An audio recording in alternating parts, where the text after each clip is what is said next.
Hello everyone, it is Sammy. Thank you to anyone new who is just finding my channel, and welcome back to anyone who is returning. So, it's the start of a new month. It's now March 1st, and I have put the drive-through dragon to the side for a bit, and I'm going to see how far I can get on the unicorn pattern until the next set of this stitch along is sent on April 1st. I don't think I will actually get this complete before April 1st, but we're certainly going to try. Let's see if I can move this back into frame here. There we go. So I decided not to do the by page and by number of stitches anymore. I'm just going to start in the top left-hand corner and work my way down. I'm not going to do parking. I'm going to continue to do cross country, but I will do one color at a time. And because of that, I have decided, since I'm not showing the full floss list of what symbols are what colors, I can now show you the pattern again as I'm stitching it. I have not updated my these things, the papers for this pattern. I'm still using my old ones. It works just as well. So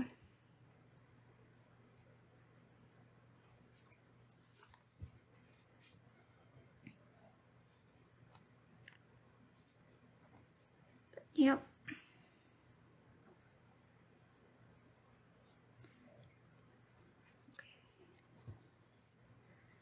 Oh, tried to pull it out with I got it caught on my pinky. And I knew that was going to happen because I pulled it with my pinky.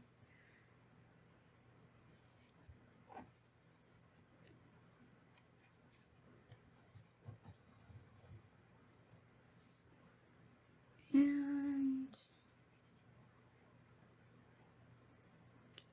just try to pull that tail down a little bit more. Sorry. I do feel like I have some allergies going on. I have some crud in my throat. I'm just draining. But not much I can do about it at the moment. Let me readjust the thread length on this. I think I may have a little bit too long a thread on here, but we'll see.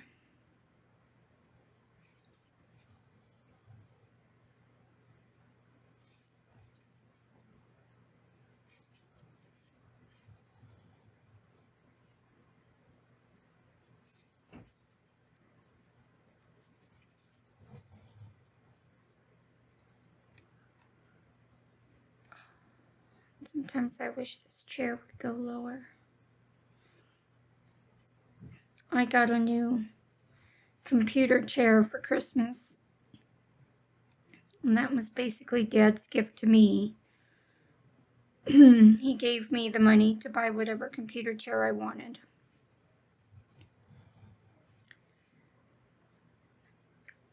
Within reason, of course.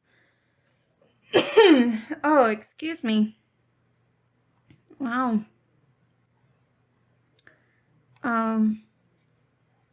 So yeah, I bought a computer chair that I had been looking at, and it has a footrest, and most importantly, it has a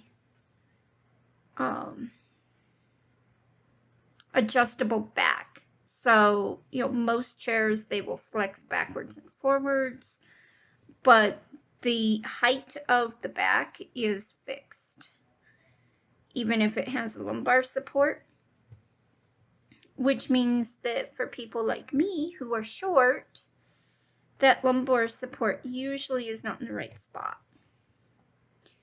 And I'm not super short, but I chose this chair specifically for the fact that it is supposed to accommodate people all the way down from 4'10" to 6'2". Ooh, and I hit the camera. Sorry about that. And it has been really good so far.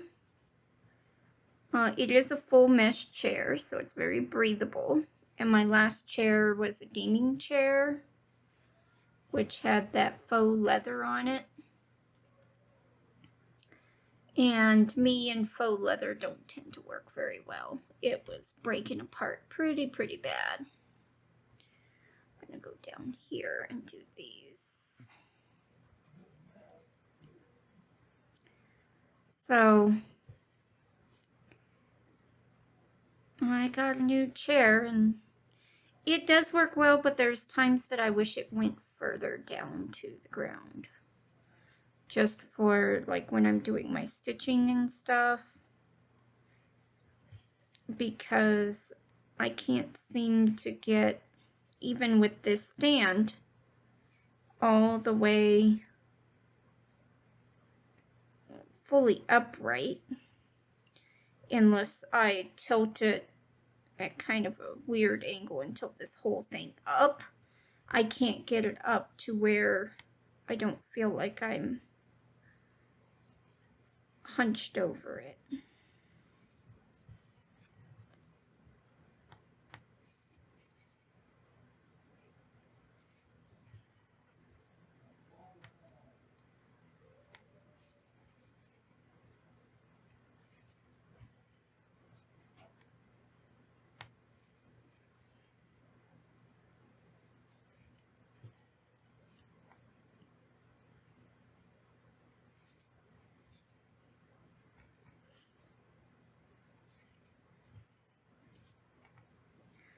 And Dad wanted to take us out to dinner last night since he missed my husband's birthday. His girlfriend actually has her birthday the day before my husband's birthday. So that was why we missed it, because the restaurant that they wanted to go to was not open Monday and Tuesday, and her birthday was Tuesday. So they celebrated her birthday on Wednesday, same as my husband's birthday. And so, where am I gonna go? I guess I'll go back up over here. They went out to dinner, and we had gone out to lunch that day. And so they wanted to take us out to dinner last night. Okay. 1, 2, 3, 4, 5, 6. Just have to make sure that's correct. Yep. Oh, I cut my snag nabbit. The problem about working this close to that magnet is I keep my snag nabbit on the pattern that I'm working on, and I tend to catch it.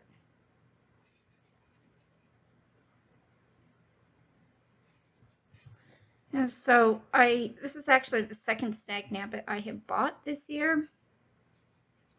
When I got back into cross stitching this past summer, I took the cross stitch to the fifth wheel when we were out camping.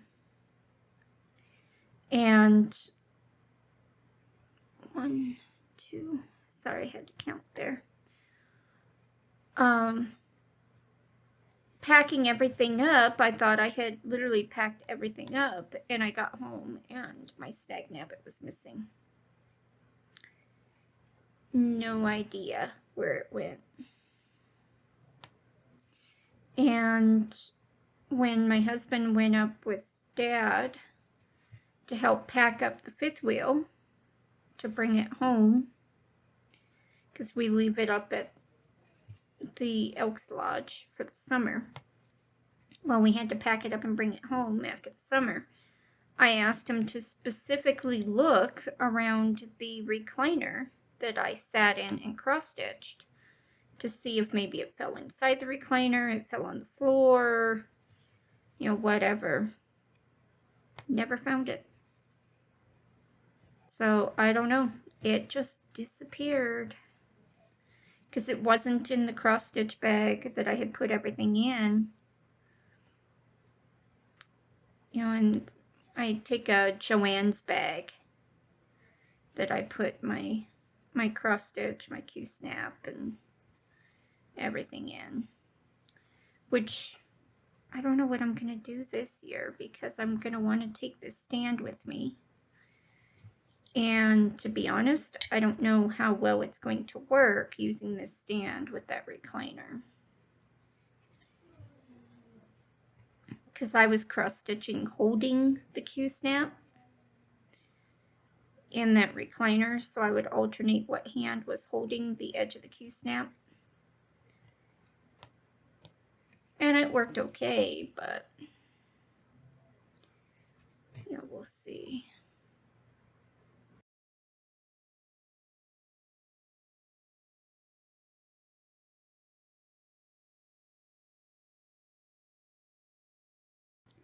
Okay, now I need to figure out where the heck I am again. Alright, so that's this one, and then I should be right here. 4 from the left. Yep, 4 from the bottom. Okay.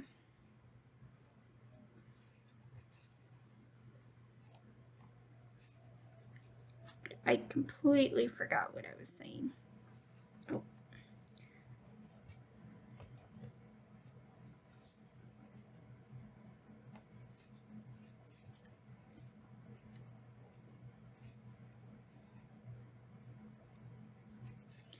Maybe I did finish that thought about Dad taking us to dinner.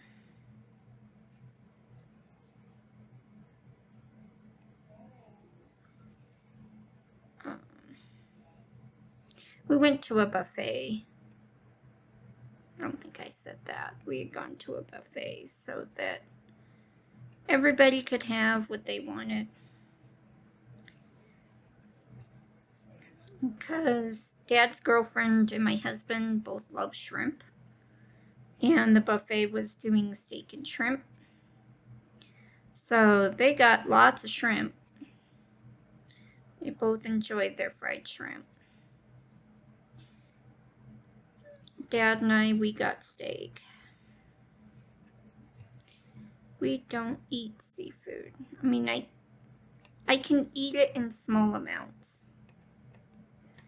And it's only certain things, like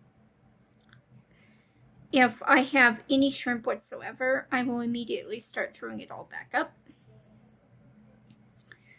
I used to not be able to eat anything at all, but I have found through some trial that I can eat a small amount of crab and a small amount of lobster if they are steamed. If they are broiled or like made into anything else like crab salad, I cannot stomach it. I will get sick. And any type of fish, for the most part, I cannot stomach. I will get sick. I do remember eating freshly caught trout that I had caught one time. And I am willing to try it again.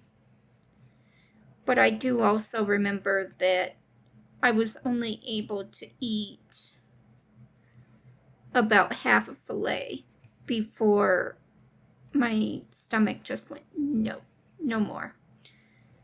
And this was when I was like 12. I mean, my mom, we were camping at one of the lakes, and we were with family, or were we with family friends? I don't remember. But my mom cooked the fish because we were in my friend's RV eating, and we had a little camper that just went on to the back of the truck at the time. It wasn't like a fifth wheel or anything. It was just a little camper. And we had gone out fishing, and we kept the fish, and my mom cooked the fish. And I got about halfway through one fillet, and I was done. And I mean, these weren't really big fish, so it's not like, the size of a salmon fillet, for example. It was, these fish, it was about, let me see if I can get it in here. It was about yay thick. So, not big at all. Let me actually get my tape measure so that you can kind of see here. I'll put it in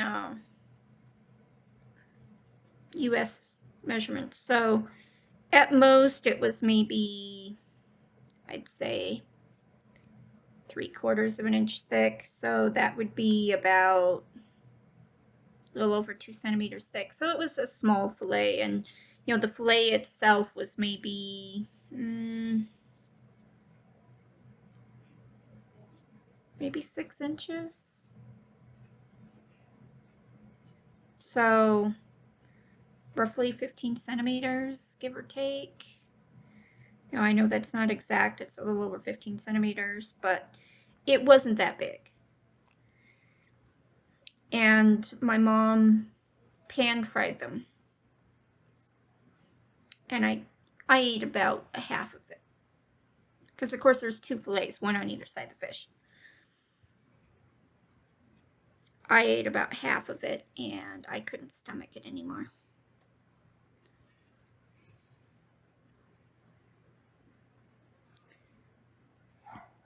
But that was quite a while ago, and I haven't been able to stomach any kind of fish since then. And in fact, for quite a while, I couldn't even stand the smell of fish. And so when my husband wanted to make tuna salad,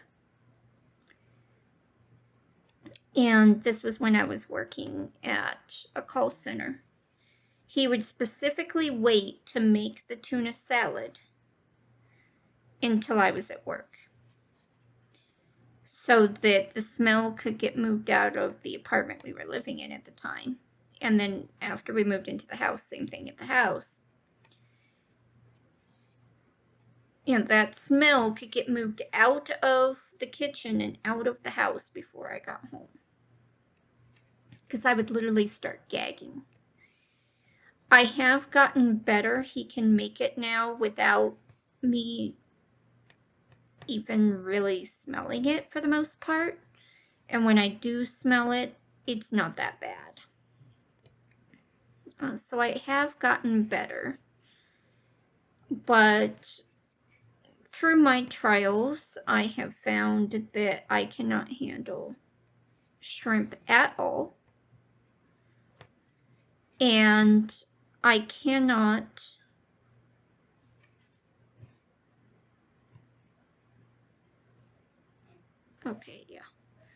I cannot handle oily fish at all.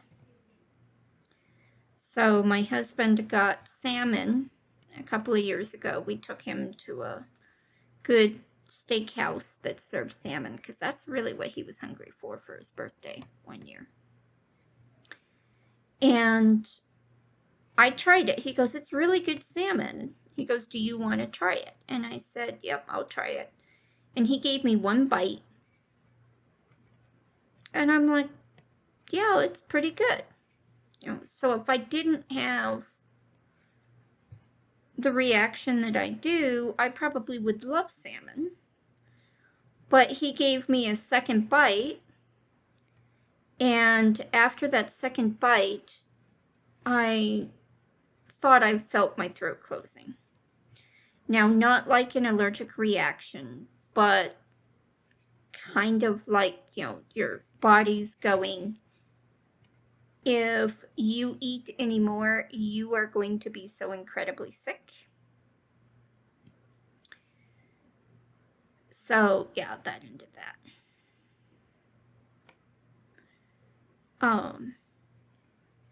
But that told me immediately that I could not have it. And it was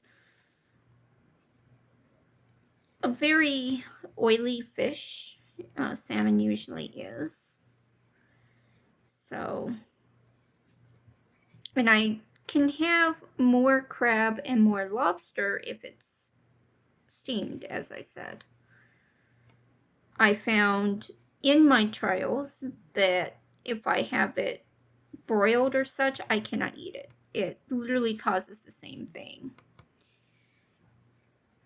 And I told my doctor for my medical record that I am allergic to seafood and fish. And I specifically had him note that it gives me really bad stomach upset. It's not like I'm anaphylactic or anything like that. But it was just easier to say that I'm allergic to it for my record in case I'm hospitalized or something comes up.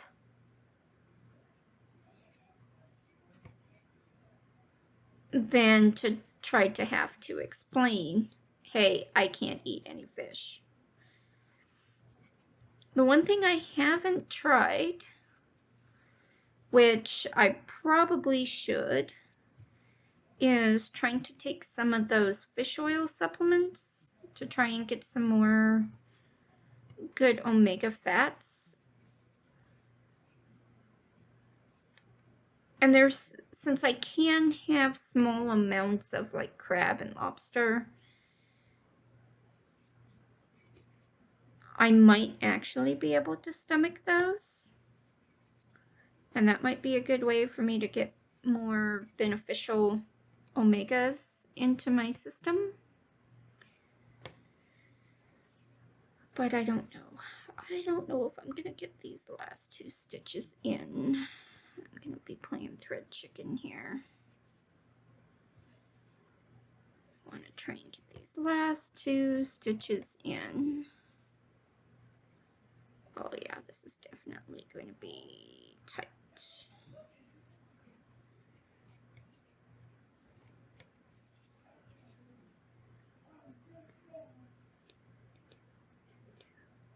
Come on.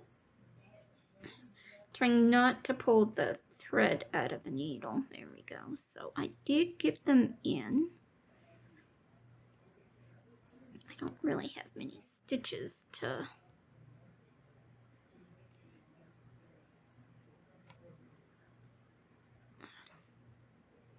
Let's see.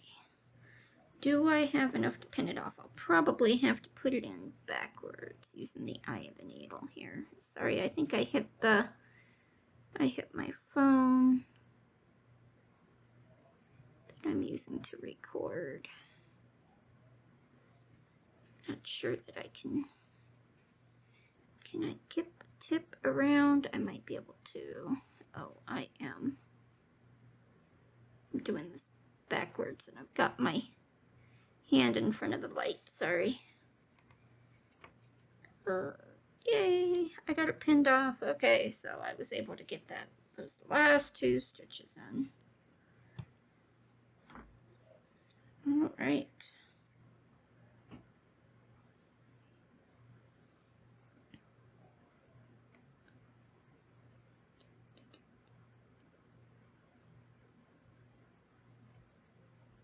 Yeah, my dad always feels bad that I have such a bad time eating seafood and fish. Afraid that his preferences rubbed off on me because he does not like the taste of fish or seafood at all.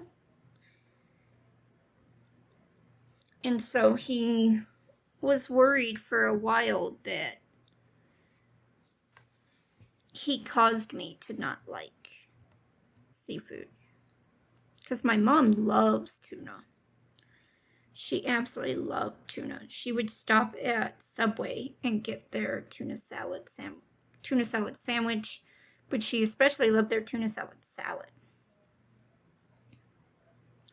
She thought that they made some of the best tuna salad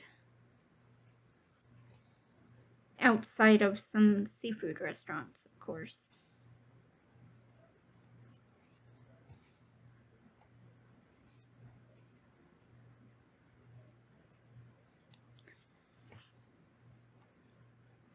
But she always had to eat it outside of the house because Dad was like me. He didn't even like the smell of it. He got better, but yeah, I don't think his preference moved off on me. I have a very vague memory. So a lot of this was told to me by my parents. Because as a child, since I was born premature and I had multiple medical issues as a child, I was having surgery at least once a year, if not twice a year, until I was essentially 13, 14 years old. Well, I was maybe 2. And I absolutely, at the time, loved shrimp. And the night before one of my surgeries, we went to a restaurant. And I wanted shrimp. And my mom ordered one of the adult plates of shrimp cocktail. And it was supposed to be originally for me and her to share. Well, she ended up having to get a second one because apparently, here I am at 2 years old, and I ate an entire adult size of shrimp cocktail.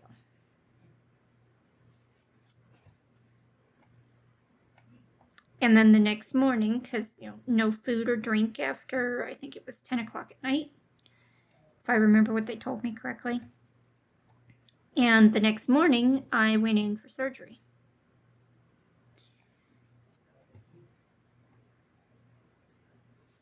And ever since that time, I absolutely cannot eat shrimp. It makes me gag. It makes me just be complete stomach upset. So I have a suspicion now that because I had so much shrimp the night before a surgery, and I don't even remember what the surgery was, to be honest, that it might have given me a subconscious traumatic experience that my body will no longer accept any kind of seafood, but especially shrimp.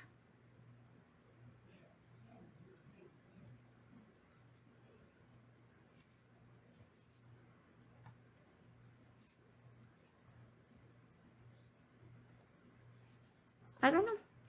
It's just a thought. I do not know whether that is actually the case, but it wouldn't surprise me if it is. I don't remember a lot of the times that I was in the hospital as a child. I still have the teddy bear that I had as a child that went through surgery with me. I have the stories that I have been told that, you know, I get a surgery on one of my legs, because I've had to have multiple surgeries on both of my legs, because I was born without a right foot, so I would regularly have to have surgery on the stump to cut the bone back, because the bone grows faster than the muscle and the skin. So they would have to cut that bone back to keep it from literally poking its way out. Okay, let's see here. Did I do that one? Yes, I did. Now, did I do that one? No, I didn't. Okay, and I think I just went through that. Yep. That was just a short one. Oh, I have another one of those. I knew that I was going to use the short one first, so. Yeah, so it's, what was I talking about? Oh, the bear, yeah. The bear would go with me, and, you know, I have stories and pictures from my childhood of them putting a cast on the bear on the same leg.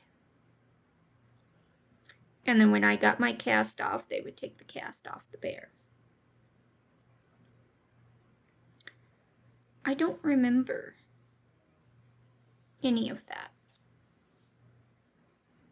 I don't actually remember any of it. I did that one. Oh, and you know what? I did a loop start, and I'm not doing that on this pattern.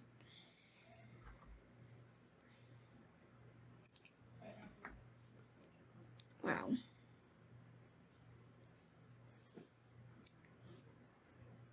Yeah, I've been working on that drive-through dragon with the loop start, you know, for 2 weeks, that I just fell into that routine. I just cut that in half.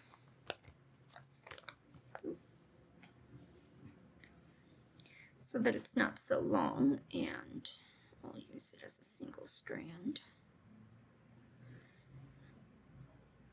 I do not know whether or not I will go back to doing 2-strand and loop starts on this one, or if I will start going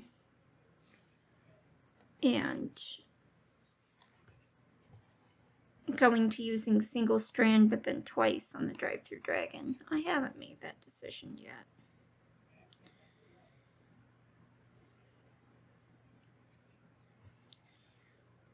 It does seem to come out nicer using the single strand. Oh, and I just pulled it through. But except for some of them on the drive-through dragon that I could clearly see that the threads were twisted,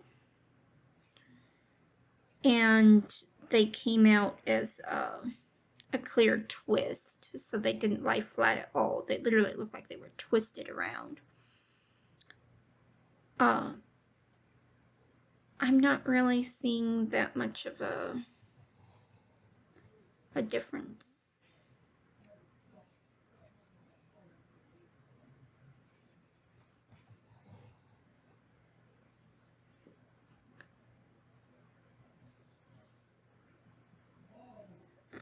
Okay. I should probably go left to right rather than up and down.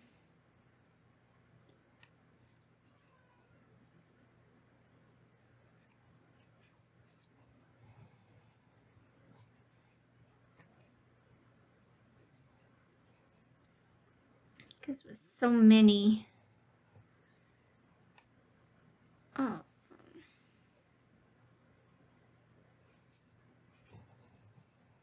so many stitches. Sorry.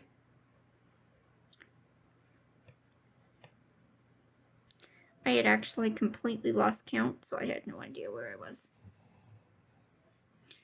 And it kind of blew the buffer in my mind. It was just like, okay, I'm trying to talk and stitch, and then it's like, where am I? What am I doing? How many stitches over do I have to go again? And just all at once, and I'm just like, nope, just stop doing something, and what happens is I stop talking.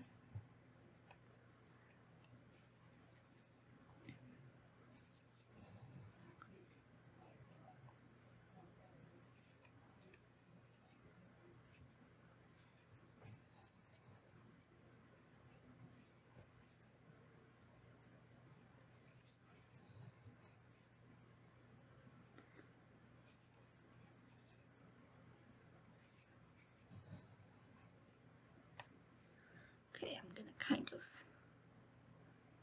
feather it down here. So then I'll go this way. Just kind of feathering it into the next square.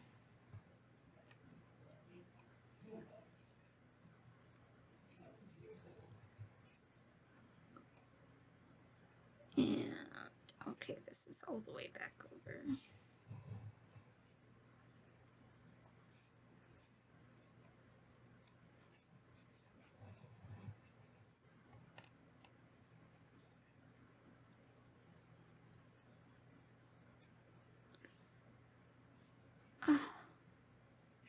Just does not want to go in that hole.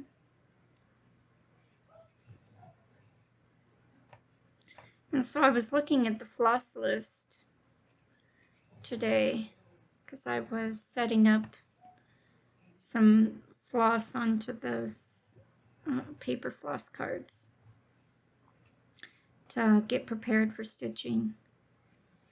And I have a number of colors that only have 1 to 5 stitches for the entire rest of the pattern. I think I have like 10 colors that only have 1 stitch.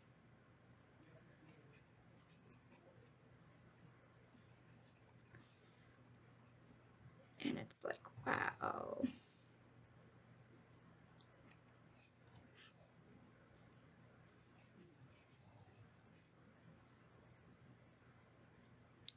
Guess we'll find them when I get to them. Okay, so now this one, I'm just gonna go to the end here. Kind of doing a sawtooth pattern, but because I'm only doing 1 length of thread at a time, I don't think I'll get any lines showing.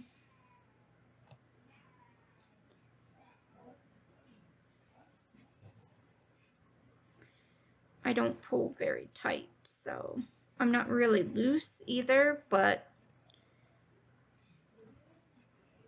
sometimes it gets tight and sometimes it's pretty loose.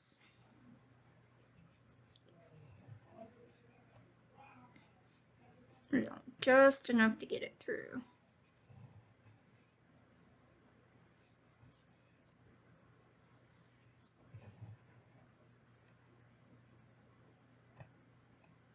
So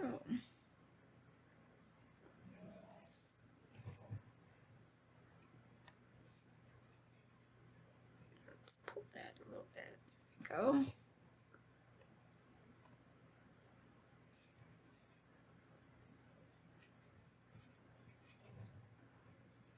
And then I'll go 1 back out again.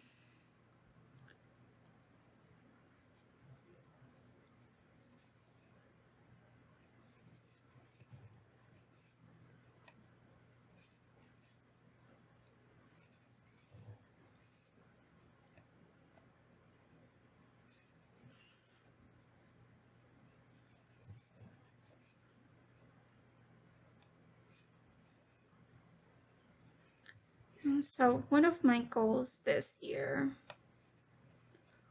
is to try to get back in some, good muscle tone. I am overweight. I think if you look at the BMI chart, which I know you're not supposed to really take too much stock in, it's just kind of a general idea, because they have determined that the BMI really doesn't, it's not appropriate for a large number of people.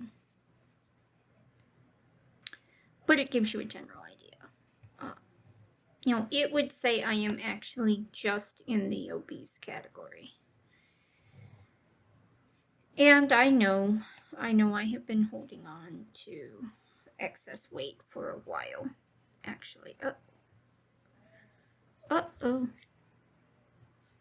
It actually, there we go. It's like I couldn't get it to pull.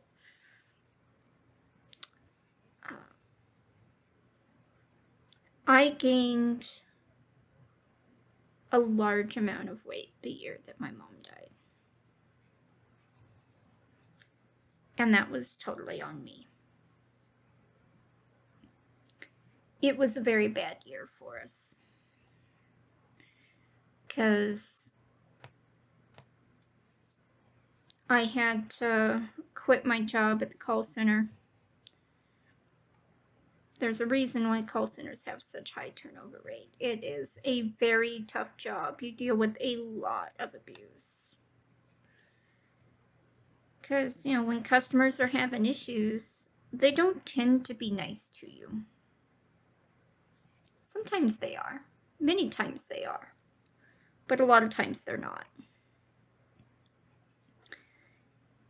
And because I didn't work for the direct company. I didn't work for like AT&T or T-Mobile. I worked for a general call center that did many different clients. And originally, because we couldn't say that what call center we worked for, because when we answered the phones, we answered under the client's name, obviously. And we had to follow the client's policies. And I worked AT&T cell phone warranty and tech support for years. And I was okay with it. But I had to go to work at home. I preferred to try to go to work at home. And unfortunately, I couldn't just take the job that I was doing and go and work at home. So I ended up changing clients, and I worked for a satellite company. I ended up having to go into regular customer service for DirecTV.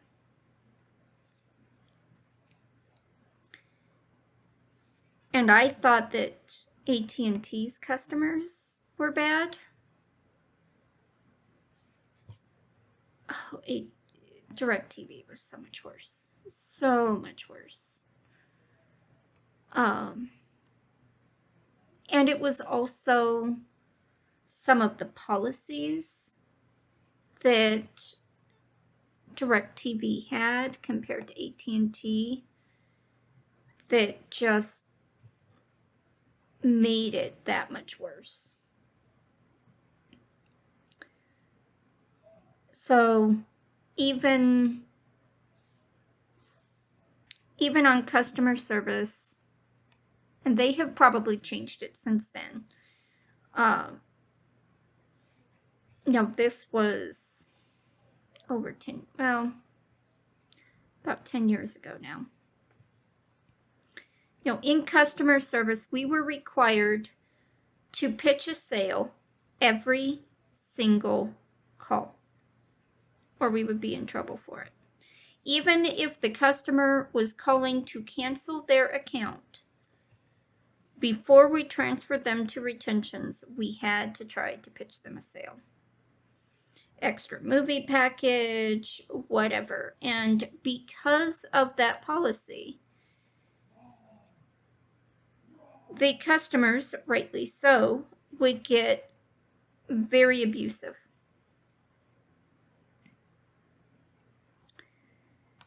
And I absolutely hated that job. Yes, I was working from home. I had to work the night shift, which I was used to doing by that point.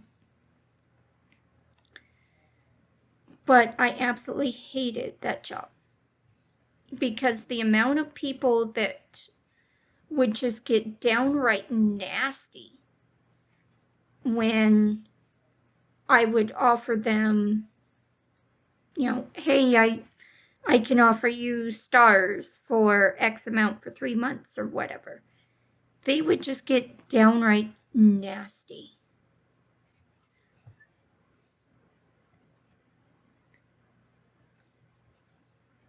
So after I had another dizzy spell and I had I had to go out on leave and I was supposed to come back, and I sat down at my desk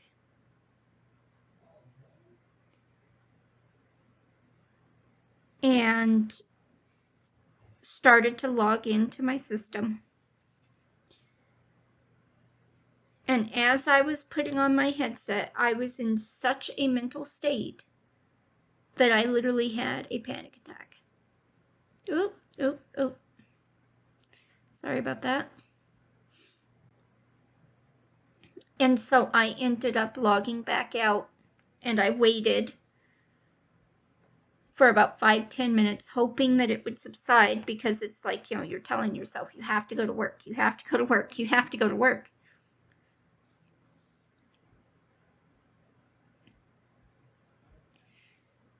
And every time that I tried for like the next hour, I would have a panic attack. So I finally called HR and I told my husband that I just can't return to this job. It will kill me if I return to this job. Because I was almost at the point of having to go to the ER. I was in such a panic attack. And he said, okay, we'll make it work.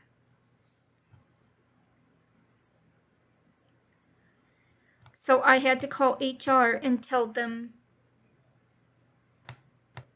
I cannot do the job. I cannot return to work. I mentally cannot handle it.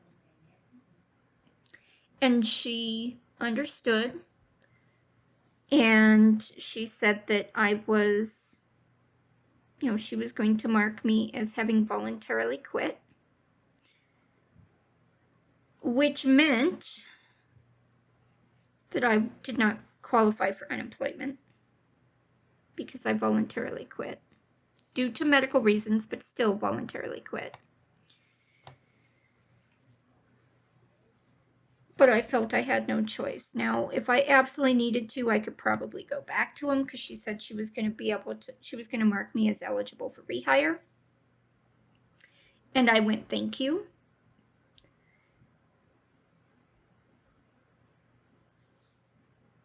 Because at the time, I thought, maybe if, I can just get some therapy, I can maybe get some drugs, maybe this is a result of my recent, medical issues, whatever.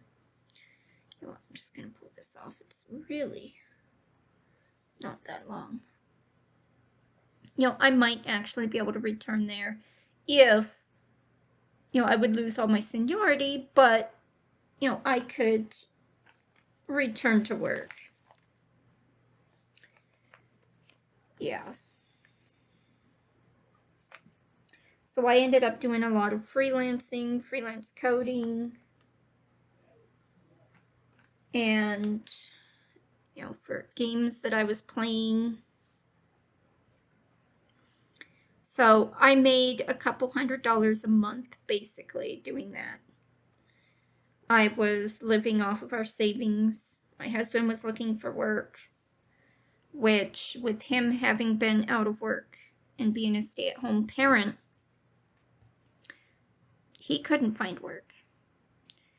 And it was about 2 months after I left that my mom was admitted to the hospital. And they took a CT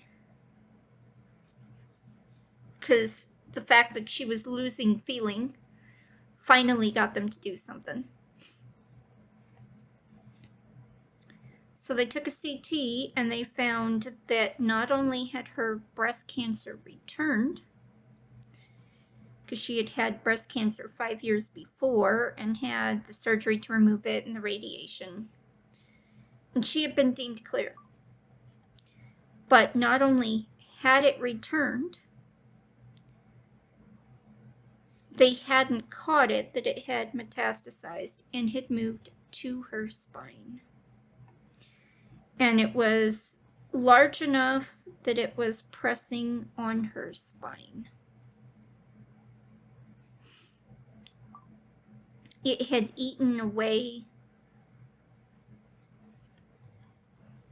about 80 to 90% of the bone of 2 vertebrae, I think, and was just pressing on her spine. And that's what was causing all of her feelings, all of her loss of feeling. So she would have to undergo radiation to reduce the size of that tumor, to have it pull off of her spinal cord,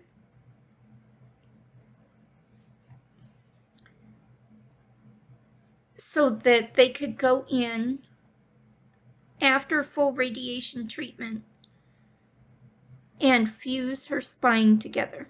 And she made it 3 days, and she was in so much pain, delirious with pain, that she said no more. Absolutely no more. I do not want to live anymore. I do not want to live through this.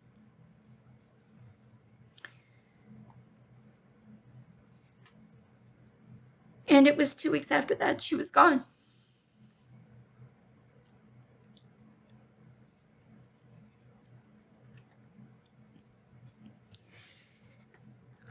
And I'm crying. I'm sorry. It still hurts. So here I am, unemployed. My husband unemployed. My dad finding out how much mom was actually paying us a month just to stay afloat. And having to walk my grieving dad how to pay the bills. Because my mom took care of the household for the last 30 years. So that year,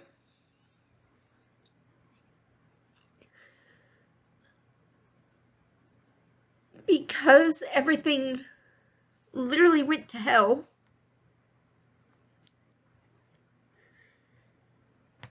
my weight ballooned by about 60 pounds.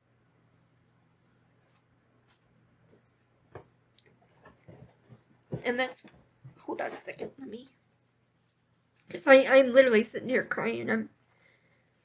I'm sorry, I didn't mean to get this emotional, but okay, I am better.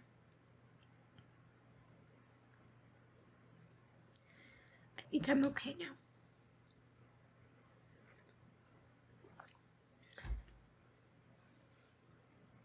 You know, so that tough year was the trigger that I gained a lot of weight that year.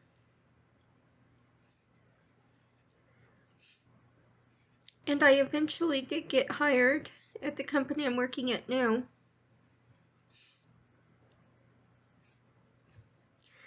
but I had to go through some government help to get it, because I could no longer work retail. And obviously, due to my mental health, I could no longer work a call center. And due to the health issues, I really needed to work from home. And at the time, there was so few jobs that let you work from home. And I was not a good enough programmer to do freelance programming. I have a degree in mathematics, not computer science.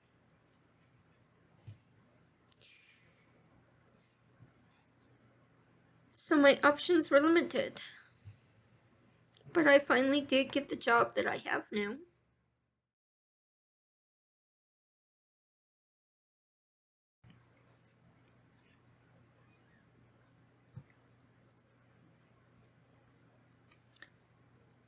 Oh.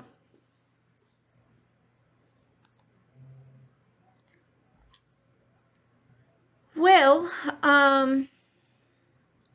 yeah. My phone just died. It's out of battery. Oops. I didn't realize it was that low. It literally just told me that it was powering off. And so it just failed. It just turned itself off. All right. Well, thank you for joining me today. I hope you enjoyed watching me stitch, since I did get quite a bit done. I got 258 stitches done on camera, even with my crying fit.